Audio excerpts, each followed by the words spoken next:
Hello and welcome to the Baby Loss Podcast with me, Gabriella Austin. This podcast is for bereaved parents like myself to share their story around baby loss and miscarriage. In this two-part episode, Mim tells the stories of her son Lenny, who died at 40 weeks, and his brother Bhai, who died at 18 weeks. Mim and her husband Roy have created a blog called Lenny's Legacy and will cycle the length of New Zealand recording a documentary in memory of their sons. Baby loss is unfortunately more common than people think and certainly more common than discussed. Whilst I would like to raise awareness around this taboo subject, my main aim is to provide parents with a safe place to talk about their babies, wherever they may be in their journey. There is no judgment here, and every journey is different.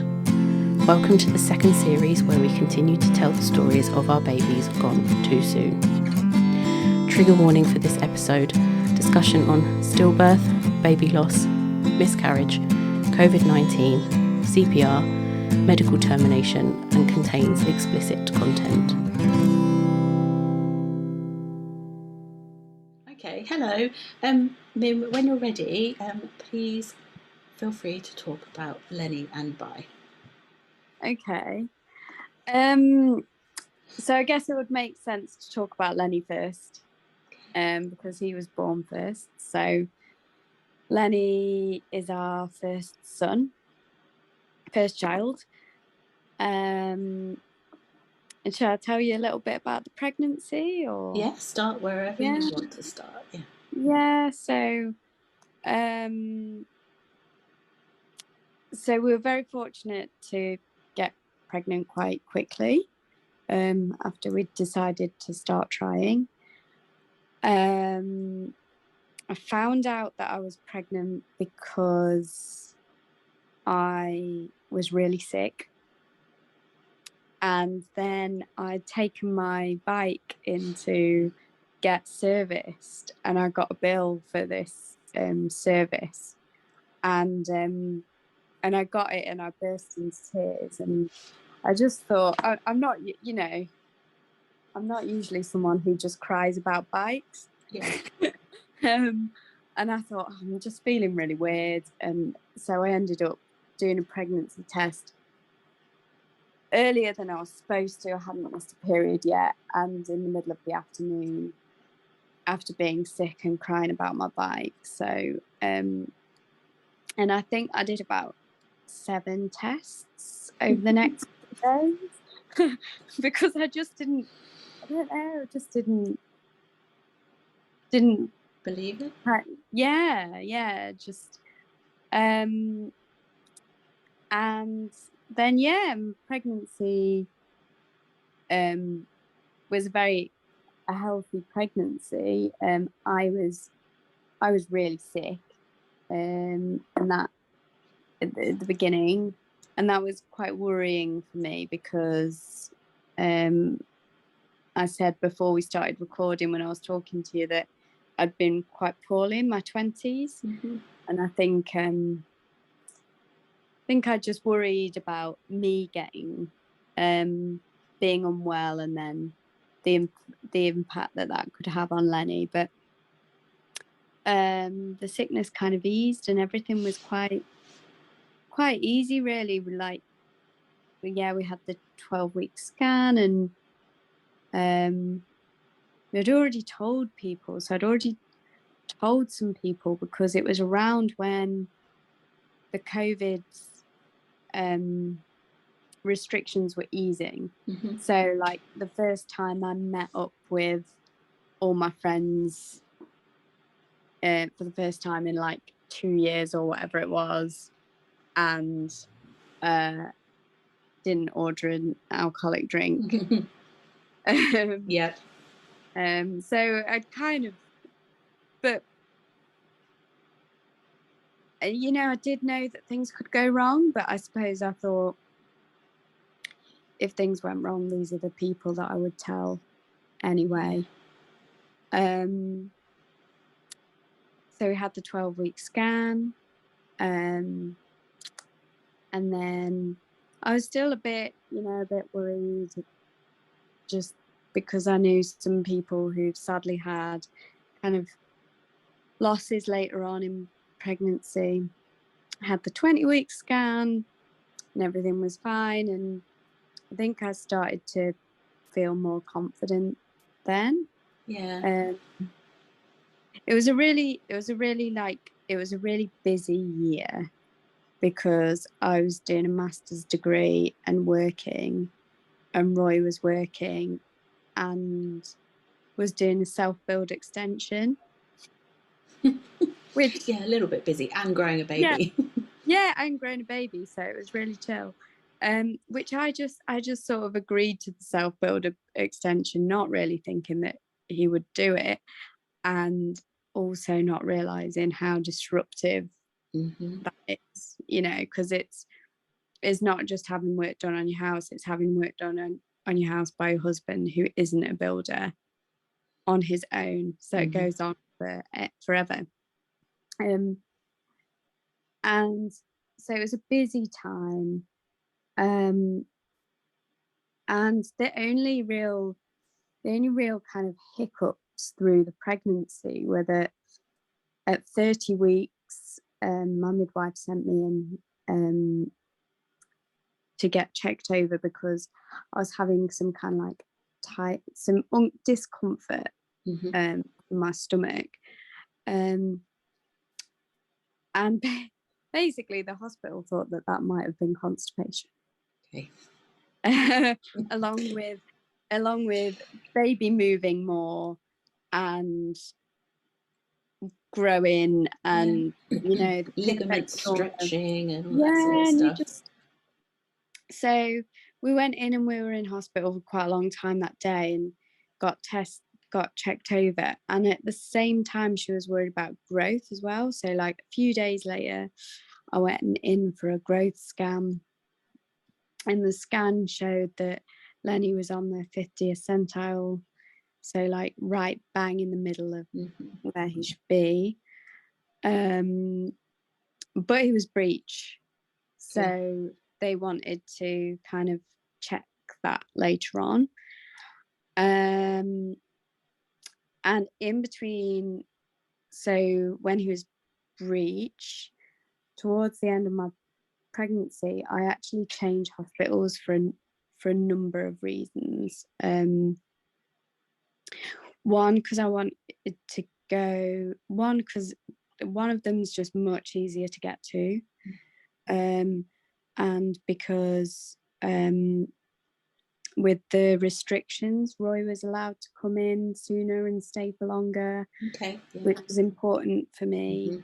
And because the hospital that we were at had some quite concerning CQC reports. And it just seemed like the right thing to do. And on reflection, I'm glad that we did do that. So we transferred our care, which was fine, really smooth, easy. And the hospital were really good. And they got me in for a scan at around 35 or 36 weeks to see whether Lenny had turned. And he had, and he was head down. And they said to me, well, because you're quite new and we've only had you in for one scan, we're just going to get you in for another at 38 weeks. And I just thought, how lucky that they're going to look after you. Yeah, 38 weeks. And, and that is the point that I said to Roy. So I had no previous losses. I had no reason to be more anxious or anything. I suppose I was just aware of people who'd had not stillbirth, nothing kind of after around 20 weeks. But I don't know. I just felt like with a scan at 38 weeks, I did just say to Roy, like, Roy's my husband, by the way. I did just say, like, yeah, I feel confident now. And I think that was the only scan that I enjoyed, that I just lay back and was like, oh, let's have a look at his hands and Yeah. and the sonographer was saying, oh yeah, great, like a nice movie baby, that's what I like to see. And again, he was on the 50th centile, there were no worries about growth, and everything just seemed fine. And it was like he was due on the 16th of December, and Roy's a teacher, so it was like right at the end of term, and it was just that nice kind of leading Christmas time. Yeah. And so yeah, then over the next few weeks, like I even on a couple of days after one day after my due date, so the 17th, I had a midwife appointment. Me and Roy went together to that, and he was fine, like listened into the heartbeat and everything, and she was just saying, next time I'll see you, you'll have baby. Mm-hmm. It was the day after my due date, and just everything was fine. Yeah. And then that evening, I kind of around sort of 4 o'clock, I started to feel like really slight, like kind of period pain. But it was really mild, and I sort of sat there and I thought, shall I say something to Roy? No, probably not. Like, I don't know. Is this it? Is this not it? And with the first baby, like you read so much of that can go on for days. Mm-hmm. So to some extent, I just thought we don't both need to be worrying about this. So we were just watching films and kind of like really chilling out. Roy had just broken up for Christmas, and yeah. And then around like sort of 9-10 o'clock at night, I remember thinking, I think this might be early labour, but I don't know. And it might, I've heard about it like starting and then stopping and so on. So I was like, I'm just going to go to bed. So I kind of went and had an early night, and then 1 a.m. I woke up and I was like, whoa, yeah. No questions. This is labour. This is labour. And Roy ran me a bath, and I got in the bath for like a little bit, and it was awful. It was awful being in the bath. And then and Roy was like, as soon as I woke up, at first he was like getting dressed, and I was like, what are you doing? Like we just need to, my contractions were quite far apart, and in the grand scheme of things quite mild, and but being in the bath, and particularly like I sent Roy for a lie down, so I just thought this could go on for days, like, and being in the bath on my own was awful.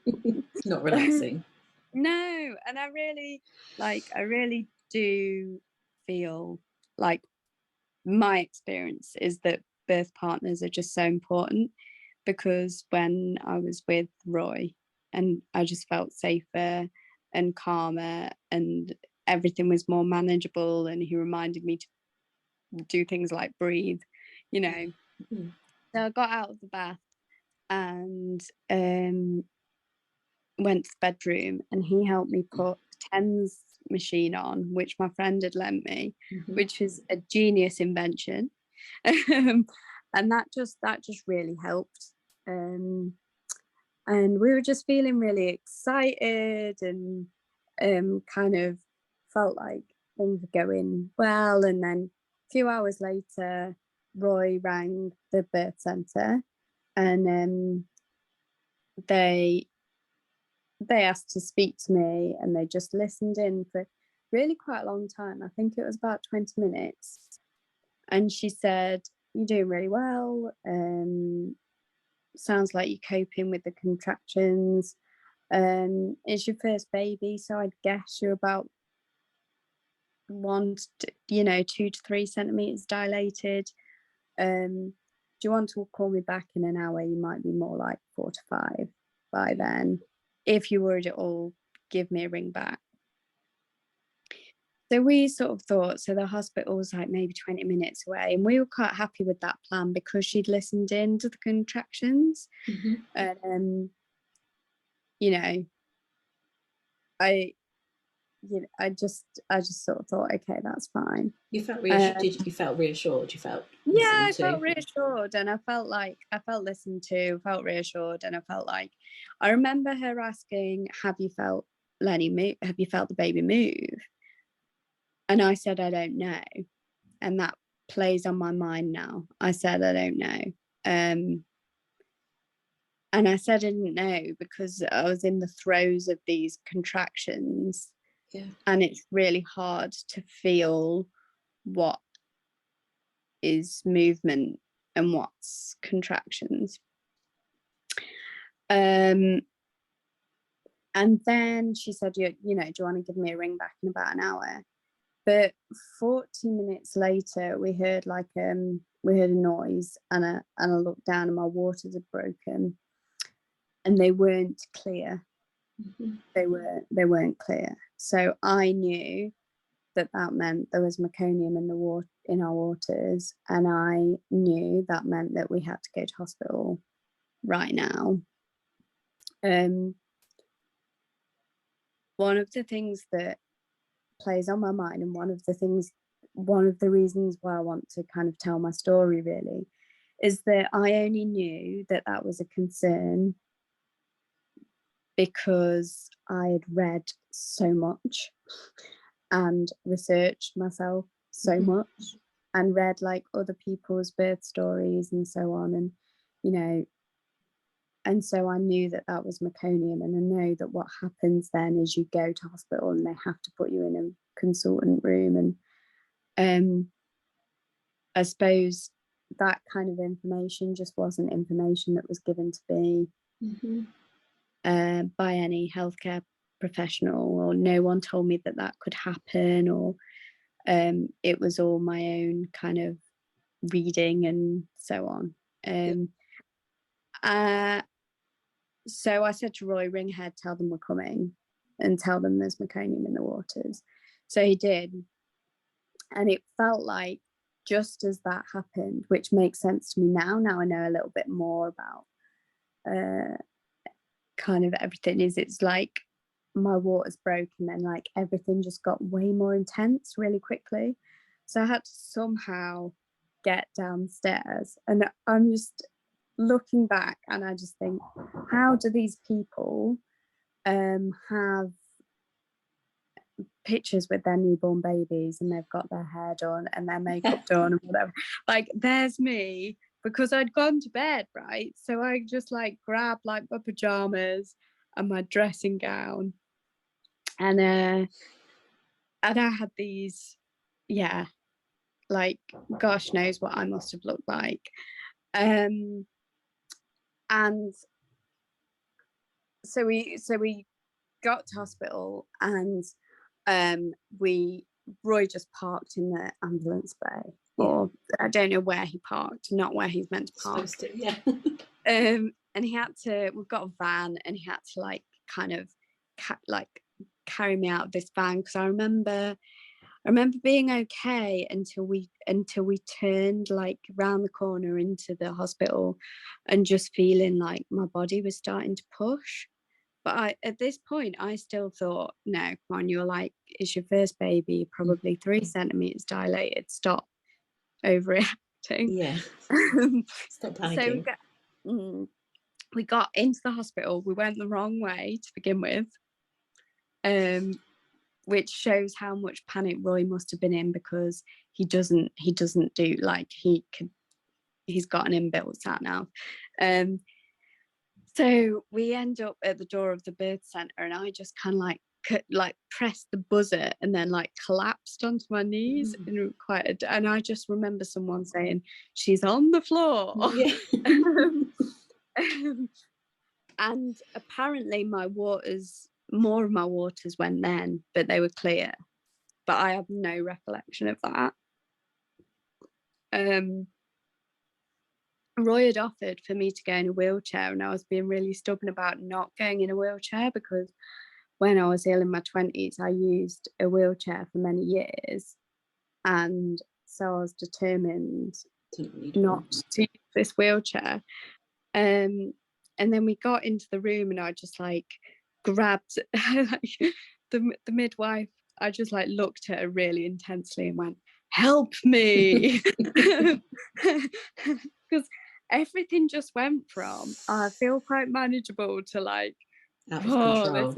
I was like, "Can I have some pain relief?" And she offered me some gas and air, and I just thought, I need something stronger than that, you know, like I'm in hospital now, I know you've got some good drugs. And I said to her, and I was quite embarrassed to say, but I said, like, I feel like I need to push.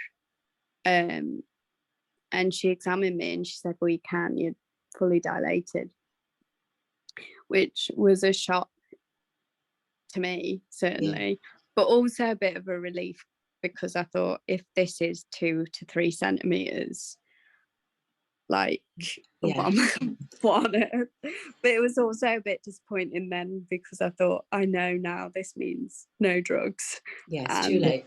Yeah, it's too late. And so it was the midwife and the student midwife, and they were so great. And it was a bit like just having like few friends in the room. They were like really encouraging and having a bit of the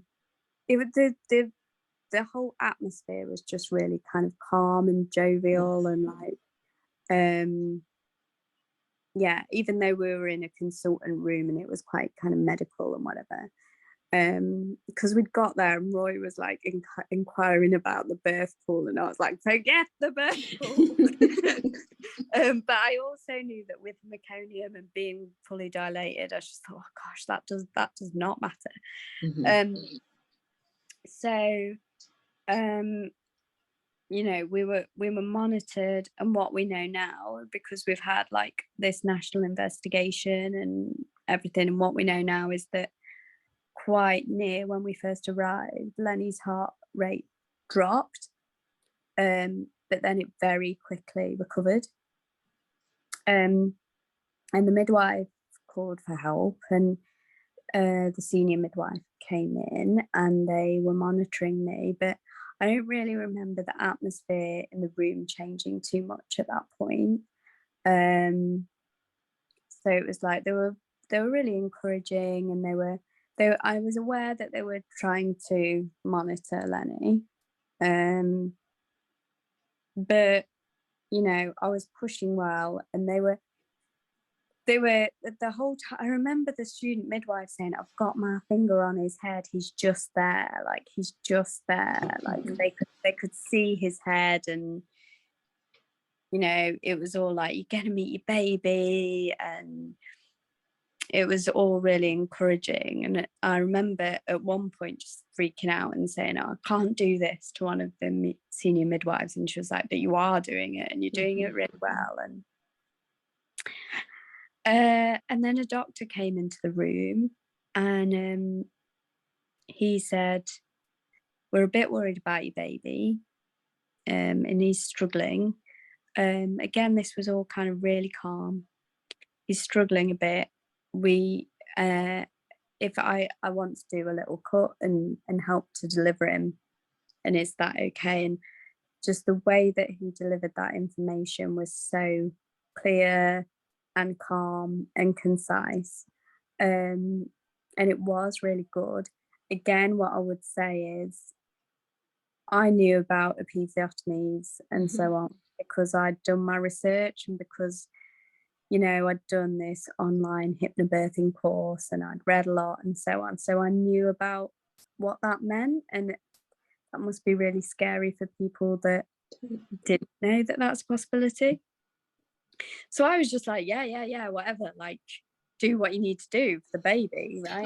I'm a self-taught midwife. I know exactly what's going on.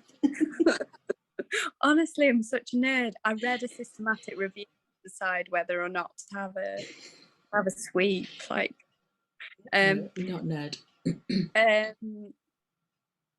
And so he delivered.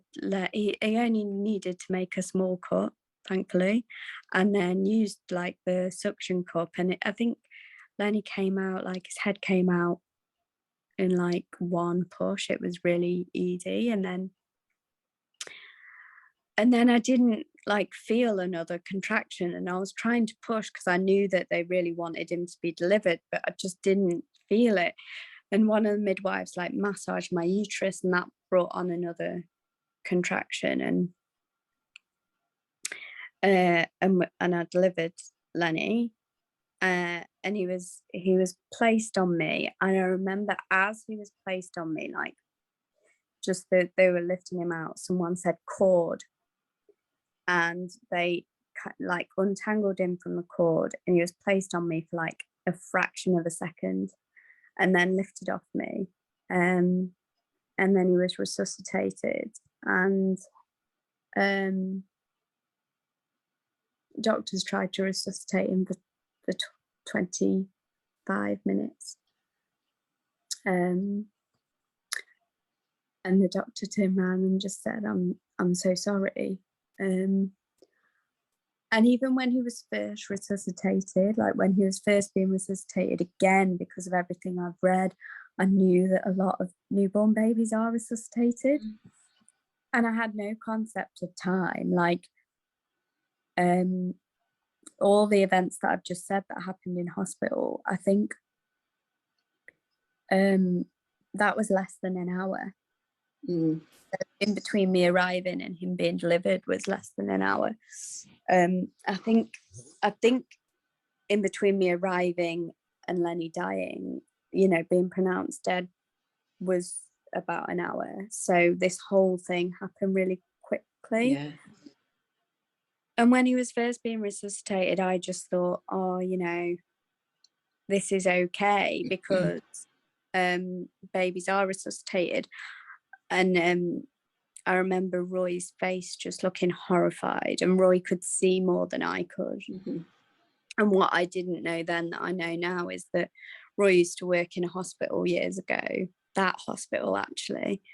And he's heard the arrest buzzer go, and he thought, this is bad.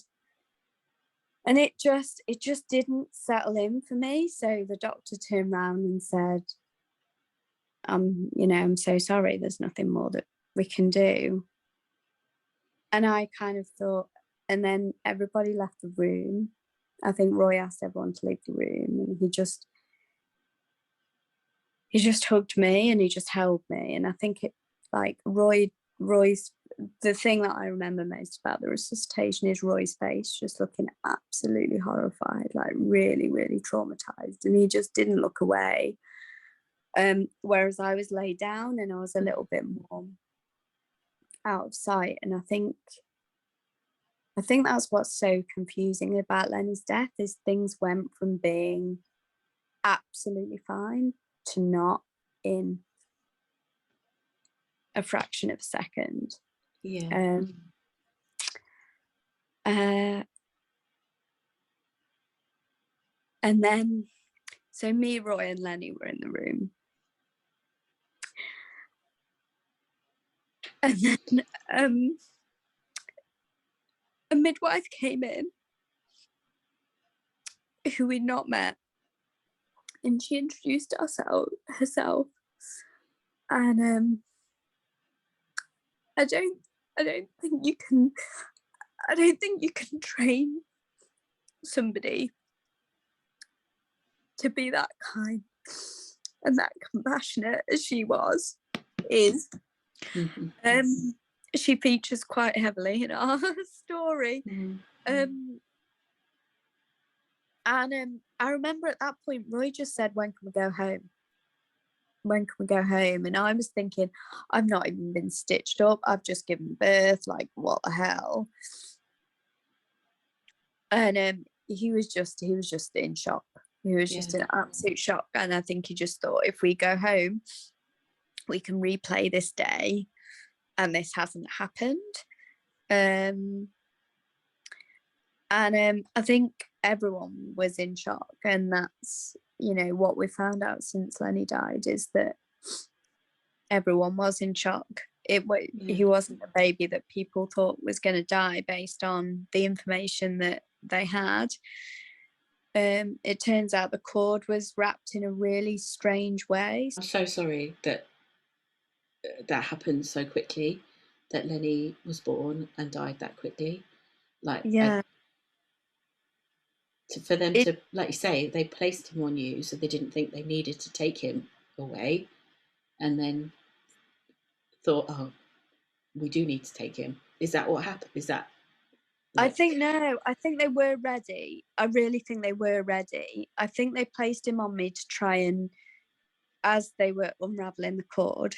Okay. But I think when I say that, I think it was a second. Mm-hmm.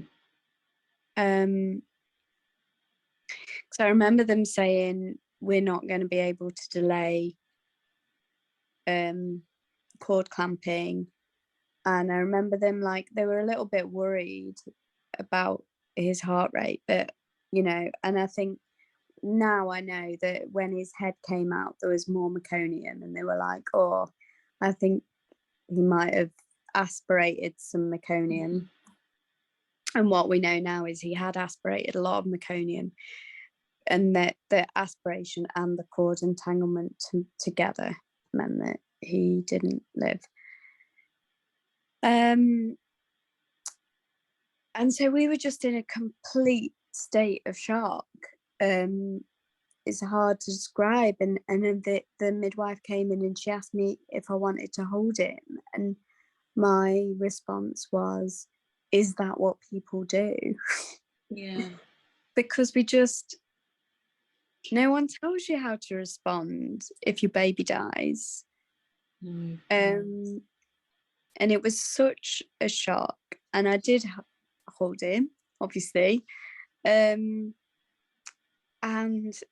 he just looked so much like Roy in every way. And it's just perfect, and just looked like a sleeping baby. Yeah.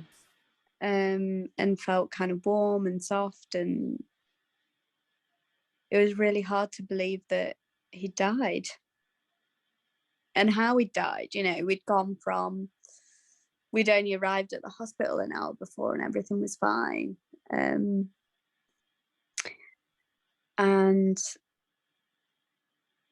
then I remember them saying, do you want to take photos? And we didn't even know where our phones were. Mm-hmm. Because they just like rushed into the hospital. I remember Roy saying he didn't want photos on his phone. I think he just felt like he wanted these to be, a part of him felt like he wanted it to be really private. Mm-hmm. And part of him felt like, we take photos when you're happy. Don't take photos of, I think it was this shock response of like, and I remember genuinely thinking, there's no rush. We can just take them at another time. And I think my brain just wasn't accepting what had happened. Yeah. So they took some photos on the hospital camera, and we only have 3 photos, which is my biggest regret with Lenny. Yeah, I have sort of photo and video regret. Now I think I should have just filmed her. I'm not quite sure. She wouldn't have been doing anything because she wasn't alive for very long, but also you've just given birth, so equally I didn't know where my phone was, and I'm attached to drips and stuff, so why would I get my phone out and just start filming? Because I do. I regret not having pictures taken, like pictures of my parents holding her, because they were there at her birth. So I'll never have, and obviously because we can't have more children, I'll never have that. So that is that's a, it's so hard. a regret. Yeah, but you don't know what to do. What am I supposed to do? And you don't know how quickly they're going to change as well. I think that's sort of, my midwife was sort of, we're going to go and take her away and weigh her and stuff, and will take some pictures for you, because they know how quickly the baby's going to change if they don't keep the baby cool, or if they don't take the photos now. She's not going to look the same, because we saw her again the next day and it's a completely different baby. If you'd said to me, oh, this is your daughter, I'd say that's not mine, because she doesn't look like she did yesterday. Yeah. Just nobody prepares you for it. But they took some photos, which I'm so grateful for. We have like one of his whole body, and two kind of closer up. But even the photos were like a little bit delayed. I have no concept of timing. So they're not quite how I remember him looking when we first held him. Yeah. And we don't have any of us holding him, or any as a family, because we just didn't think, and I don't think we communicated very well with the midwives, that it wasn't that we didn't want photos, we just didn't want them on our phone. And I think, we'd like to donate a camera to the birth centre, because I think, do you know what, you can always take photos and then delete them and not look at them, but you can't get them back. And we can't be the only people who go into hospital and don't know where the phones are, or the phones run out of battery or whatever. No, and I have spoken to other people who have said the same thing. They've taken the photos and they'll look at them as and when they're ready, but they couldn't leave the hospital without taking them, just in case they want to look at them later. Yeah. Do you have his photos up anywhere in the house? Yeah, it took us quite a few months, but we have the three of them framed opposite our bed. So he's the first thing we see in the morning, and before we go to bed is Lenny's photos. And he just looks like a perfect little boy. So they took the photos and they bathed Lenny, and I just wasn't in a physical kind of state to help, I guess. It was quite soon after he died, and I remember them asking if Roy wanted to help, and he was just quite frozen to the spot, really.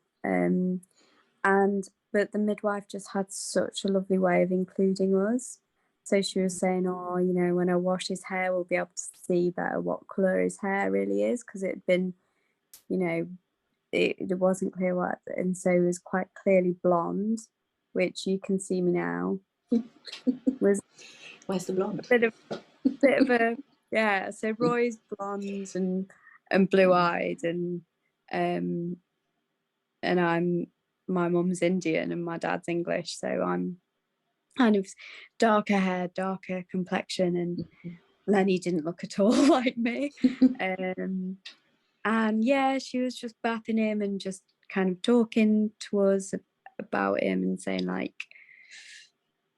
oh, he looks like Roy, just making it seem a bit more normal. Yeah. So she baked in the room. So she brought the stuff in, and she brought the stuff in, and like you could see it was really nice stuff as well. It was like nice baby shampoo and all of those things. And this is the same midwife who came in when he died, and she saved our lives basically. And when we tell you about Bhai, you'll really see why as well. And then we went into another room, like they had a bereavement suite, and they told us about the cold cot. Before that they were asking, like, have you got clothes? And all of our clothes were in the van, because we just, you know, rushed in. And I remember just feeling like Roy can't go outside. Like, if he goes outside, then this is all real and has happened. And I couldn't get out of my head that the clothes that we'd bought him said, let the adventures begin. And I just couldn't let them dress him in those clothes, what they said. And so they had some clothes, and they kind of let us pick and dressed him. And then we went into the bereavement suite, and they explained what the cold cot was and put him in the cold cot, and we spent time with him there. And the midwife and the matron but mainly that midwife, just popped in every now and then to just check on you. And we were like zombies. Like, we were really I held Lenny quite a few times, and my memories are coming back, but your memory gets so skewed during trauma that I think I had 4 quite long like cuddles with him. I remember the matron. I remembered only yesterday one of my cuddles, and the matron came in and said, like, "Oh, should we give him another cuddle?" And she got him out of the cold cot and handed him to me. And I remember just weird things, like thinking, like, "Oh, so he's in that cold cot, so we mustn't." We like almost as if we shouldn't, like, we needed permission to. Oh. Yeah. And I remember even at that point, like, they brought in the photos, and it was in an envelope, and it said 3 times photos of Lenny. And me and Roy, it's 9 months on, and we only admitted to each other the other day that both of us saw that and thought, oh, only 3 photos. And neither of us thought at that point, let's just take some more. Now we have got our phones. And I can't explain that reasoning. I can't explain, but nothing made sense then. And I did just have that feeling of, oh, we'll take some photos later when he's better or whatever. Yeah. You still feel like you have time. Yeah, you do. And it's so like, the concept of that day is so hard. So Lenny was born at 7:20 in the morning. I think at about 9:30, Roy rang my parents, because I was like, you've got to. I can't. And I think I remember, I did speak to my mum, and she said, do you want me to tell the rest of the family? And I said yes. My parents couldn't come to the hospital because they had COVID, as did my brother and his wife. I remember my brother ringing and just crying. And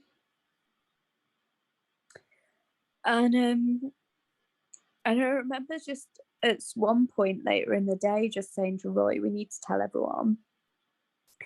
Because I was a couple of days past my due date. I'd already had like loads of messages saying, any news. And I just couldn't face, like, I think I looked at my phone and I got a message from somebody saying, any baby news. And I just thought, I can't face that. No. So we just basically sent out this message that was just like, our beautiful boy, Lenny Roshan Prestwich, was born this morning.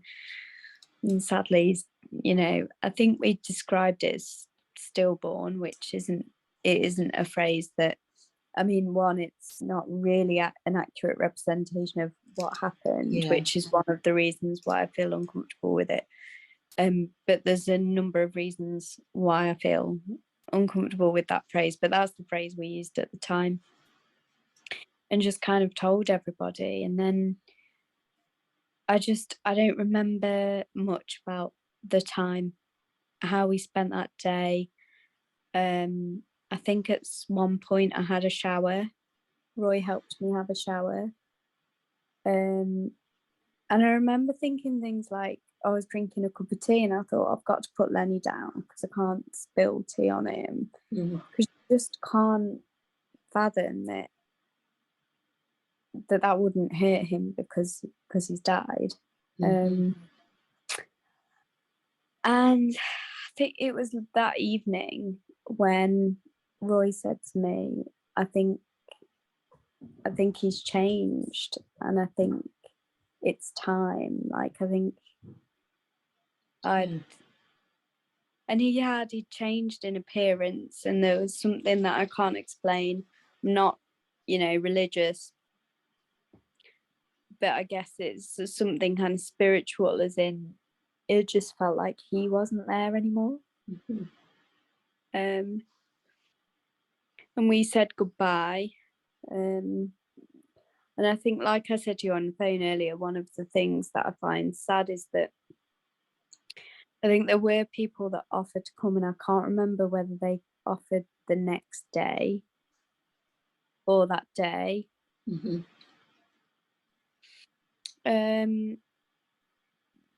The midwives encouraged us to stay overnight, and we were just in shock, and we decided to say goodbye to Lenny then, and we didn't see him again. We stayed overnight, and we could have seen Lenny again, and we just felt it was hard enough saying bye to your baby once, and we couldn't face doing it again. Mm-hmm. And we knew that he just started to change, and we struggled with that. And then the midwife who was looking after us came out, because we didn't leave the hospital till about 6 p.m. the next day, because we had to do all the awful, the post-mortem forms and the funeral decisions and all the stuff that no one tells you, or that you wouldn't even imagine that you would have to think about. And we went out to the van, and Roy had bought this hat, like, for Lenny, this like woolly hat, and Roy just said, like, can you make sure this goes with him? So it was the first thing that Roy had bought for him. My border collie's come into the room. She's a rescue dog, and she's so in tune with emotions that she's like, I can hear that you're upset. Let me come and be cute-ny. What's her name? Bella. Oh, yeah. Bella. So yeah, so then we went home, and it was just this complete devastation. My immediate family had COVID, and our baby had died, and it was a week before Christmas. And what the fuck? What the fuck? Yeah. What the fuck? What the fuck? Something that I just haven't stopped saying since. And I think what we were saying, like, one of the things that I appreciate so much is that a few days later, a group of my friends came over, and yes, they were crying and they were sad, and we were all sad together, but they were also asking me the questions that they would have asked if Lenny were here. Yeah. So, like, we love his name. Tell us about his name. Tell us about your birth story. Like, yeah, because they were all with me for all those years when I was in a wheelchair, so they can imagine how stubborn I would have been going, no, I'm walking, no matter how hard it was. And one bit that I missed out that was funny in the labour was that, so I had this gas and air, but I kept breaking it, so I was just sucking on a bit of plastic. Me too. It came out and I was just like on a piece of plastic. Yeah, me too. Such a terrible, like, they have all these great drugs in hospital, and I had sucking on plastic. Yeah. So yeah, and then we had just the awful thing of planning our son's funeral just after Christmas, and that was awful. And I think it was like the first funeral Roy had ever been to, or something crazy. We asked everyone to wear a woolly hat, and then we arrived, and there was just this sea of woolly hats, and Roy wanted to carry Lenny so we can see the crematorium from where we live, and Roy carried. We had a little wicker casket, and we walked together. And his funeral was beautifully awful. Like it was a beautiful tribute. Like there were just hundreds of people there, all wearing their woolly hats, including the midwives. The midwife and the student midwife who were there in my labour, and the midwife who looked after me, and Roy afterwards, and bathed Lenny and looked after Lenny. And our friends conducted the funeral service. Like, they led the service, and then quite a number of friends did some readings, and somehow I read a letter that I'd written. Wow. I don't think I could do that now, so I don't know how I did that then.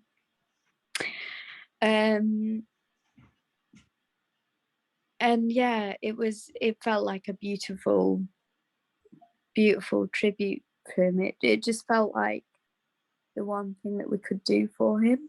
Yeah. And then a few months later, like, we set up Lenny's Legacy, which is a website with this idea that it was like, we wanted to take Lenny on loads of adventures, and that's how we wanted to parent. And you know what, we're still going to do that, and that's how we're going to incorporate him into our lives, and allow other people to talk about Lenny as well. And then we each write a blog, and I think that's quite good because you get both of our perspectives, really. And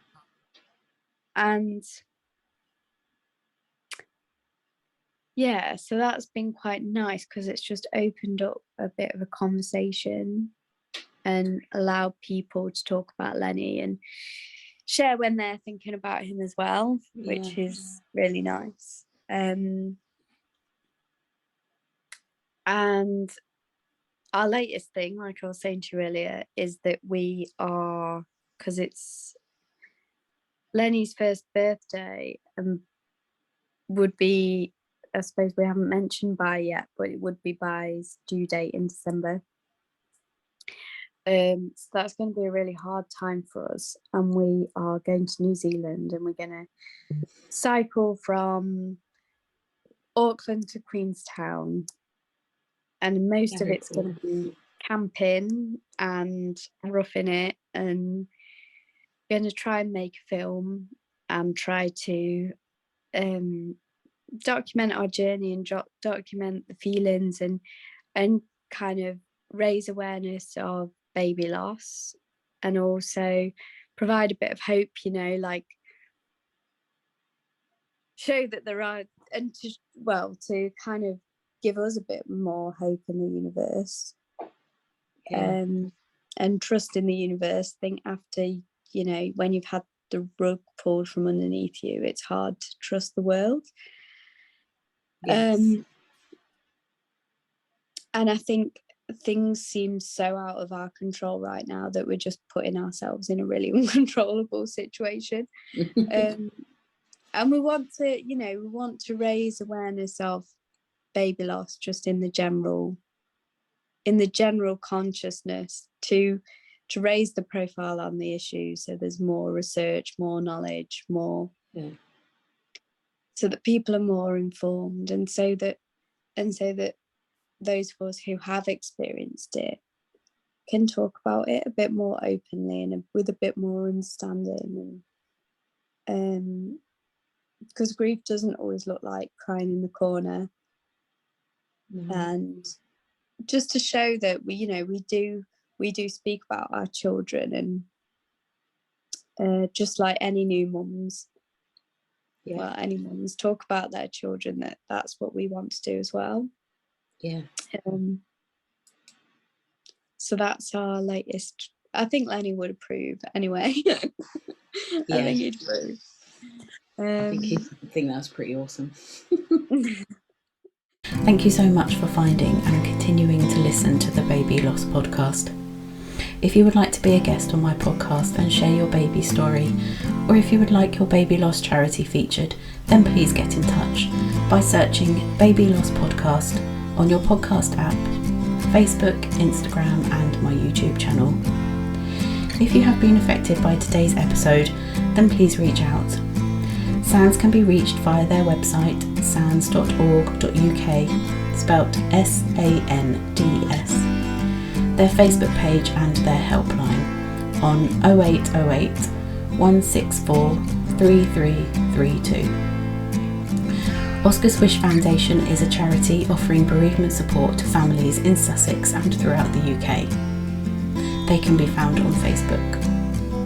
If you live in Gloucestershire, you can contact Footsteps Counselling and Care by visiting their website, Facebook page, or contacting their helpline on 01452 308 618. If you require immediate support, you can call the Samaritans 24 hours a day, 7 days a week for free on 116 123. Thank you for listening and see you next time.